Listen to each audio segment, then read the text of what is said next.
Today I'm going to take a look at the second generation of this, the IKEA Symfonisk SONOS collaboration. One of my favourite speakers of all time. So welcome back to another episode of Stu's Reviews. This is the IKEA Symfonisk SONOS collaboration. It's their speaker lamp. It's one of a couple of different speakers that they did a couple of years back. But it happens to be one of my favourite speakers of all time. It looks absolutely mental with a great big glowing orb of light on the top of it.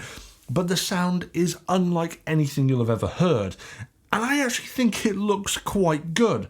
So good, I have two of them on my desk at this moment in time. I just love it. I think it's incredible. Now, I was walking around IKEA and realised that sneakily they've released a second generation of the IKEA Symfonisk lamp. So I want to get this open today and take a look at it, and then I'll share my final thoughts towards the end. So let's get it open. If you want to see my original review of the IKEA Symfonisk, please do take a look at the links below. Right, okay, opening up, we've got the IKEA SONOS logo on the very, very top. Cardboard packaging, which is good. And here is the base. Now, straight away, the massive difference here between the original Symfonisk and the Symfonisk 2, is that what they're calling it? What are they calling this? I don't know. Don't know if they're calling it the second gen or not.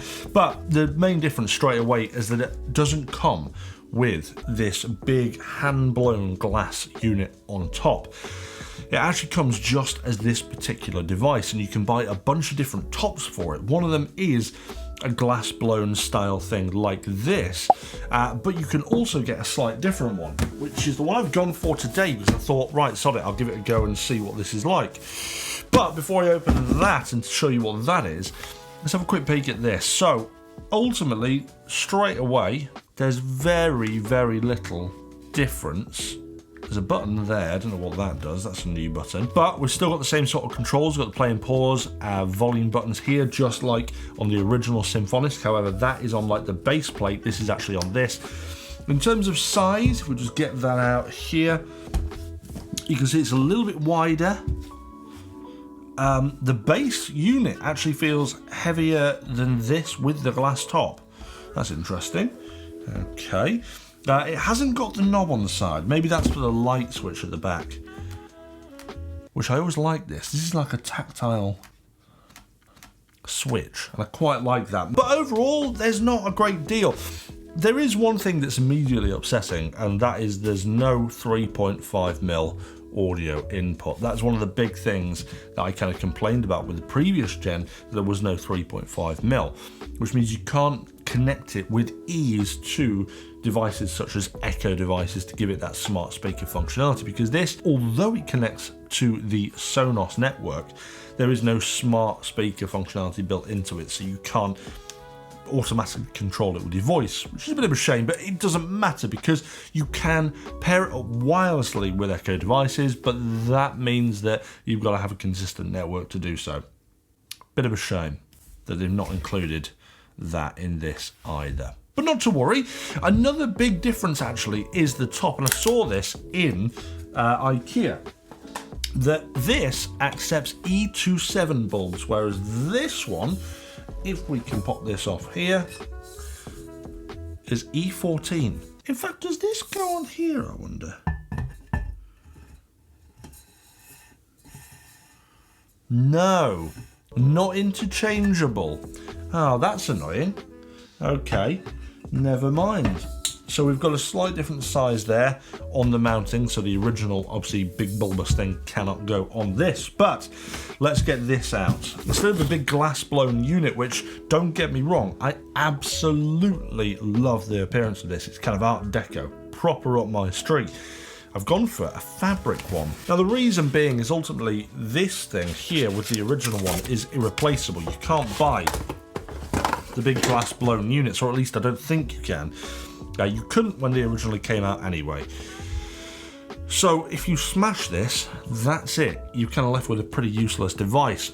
I like the fact that they now sell these separately, so it does mean if one does break, you can go back and replace it. Oh, hold on a minute. This attaches differently to the glass. So obviously the glass one now will still attach the same way with the kind of fixings in the bottom, but this would appear like it connects like a regular lamp. Ah, I wonder if you can use regular lampshades with this. I'll add that to my list to test out in a bit. But there we go, that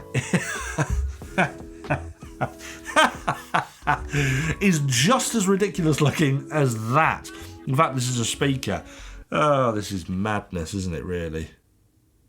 Let's get a bulb in, see what it looks like. Obviously, a huge benefit of these lamps is that you can put colour changing bulbs in. They look incredible when you do that. Right, we're plugged in. That's very odd. The cable feed comes out of the back and the buttons are on the back. The only button on the front is this one, which I assume is a light. Oh, there we go. But that's really odd. You have to fidget around the back of your lampshade now for it to work. Woo, that is bright. That is very, very bright.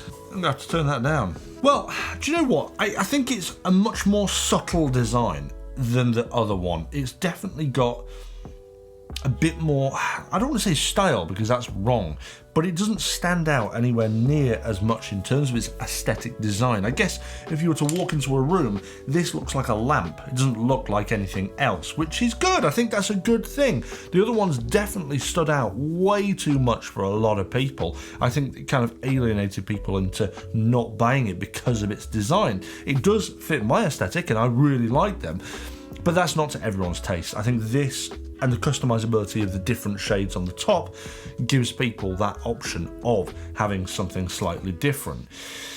Let's give it a listen though to find out if it's any different. It's weightier, so it may indeed sound a bit different. That's different. The other one didn't use NFC. Very good. Oh, God, doesn't update. They should allow you to just pause the updates for a little while. Experience the device for a day before it automatically updates at night or something. This is a terrible, terrible user experience. And anyone watching this, SONOS, if you're watching this, you don't need to do an update. The moment that I start this up, allow it to update at night by itself automatically.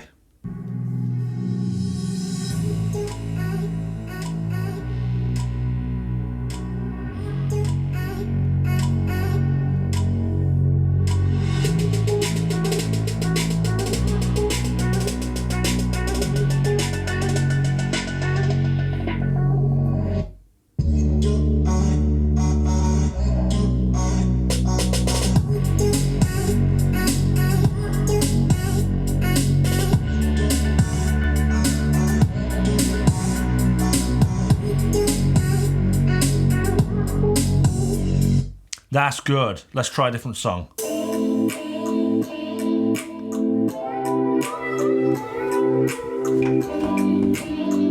I'm gonna crank it up.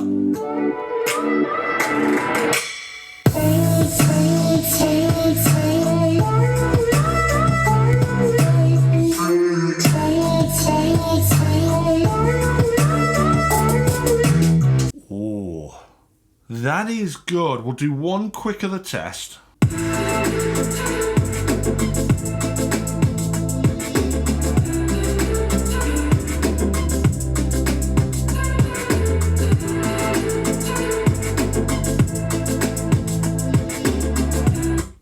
Okay, I think I've heard all I need to hear for now, and I think you guys obviously heard a few songs there as well. On the surface, I think the clarity is fantastic. The bass might not be quite as strong as the previous generation, but there's definitely a lot of clarity there.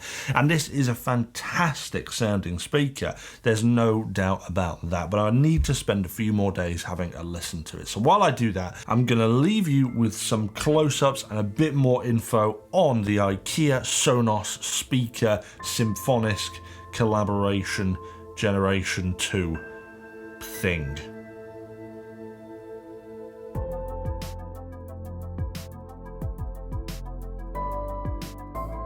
This thing is just another device in a long line of wacky releases from IKEA, but if anything, despite the fact it looks like it's been stolen from a UFO crash site, this is perhaps one of the more timid designs. It comes in either black or white, and the fabric shade option is a nice addition.